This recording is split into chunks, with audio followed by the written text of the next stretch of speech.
So we have a pervasive issue in America dealing with black and brown students who are in many ways pipelined through a school to prison phenomenon. Now, the story for me begins 30 years ago as I was speaking with a young man who was incarcerated. And he told me that he felt nobody cared for him and that the school that he came from was full of people who did not appreciate him or value him as an individual. It led me into a career in education. I became a teacher that day and found myself in Nashville's 37208 zip code 30 years later, the most incarcerated zip code in America. And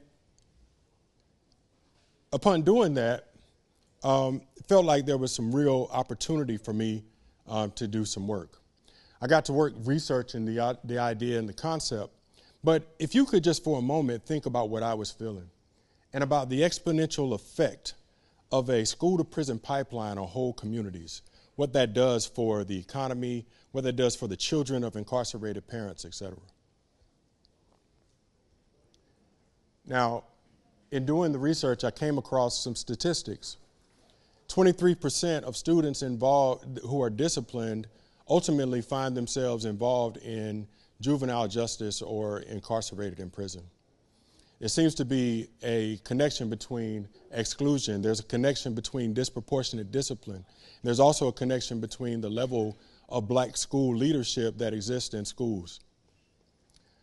There's additional evidence that there's a social cultural gap where there's a distance between teachers and school leaders and the students that they work with. Further information suggests that there's a connection between positive outcomes for students who come from impoverished areas and crime-ridden areas and black school leadership, thereby kind of giving us some insights as to what we could do and use to fix this problem. I thought very deeply about these issues. It was of great concern for me knowing many students who have been incarcerated or parents who dealt with these issues. And I was hoping to find an innovation in some way to do that. And UIF and the Faculty Fellows Program helped me to ideate and to create such a solution.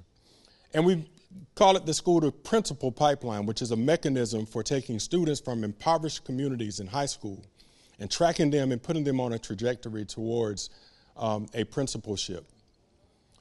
And so we wanted to start with 4 components of this, which are to recruit high school students from impoverished areas, shepherd them through the teacher licensure process, use our partnership with districts to empower them, bring them back to our institution for work on the principal licensure. Now, this came after hours and hours of ideation and sense-making, prototyping, and stakeholder communications. We're very happy to have created a prototype that we feel like might have some efficacy. But it was not without its problems, the complexity of a large systemic problem that exists, students who don't want to be teachers, and the lack of cream to make it happen, right? All of the things that our stakeholders had to talk about, which you see on the backdrop, all of the stakeholders, but there were tremendous successes because people believed that we should be doing work to fix this issue. And so I've been empowered to do that, not forgetting the reason. And I want to ask you to continue to use your value system, your morals, your ethics to guide your purpose in the work that you end up doing. Because as Martin Luther King said, we will not remember the words of our enemies, but the silence of our friends.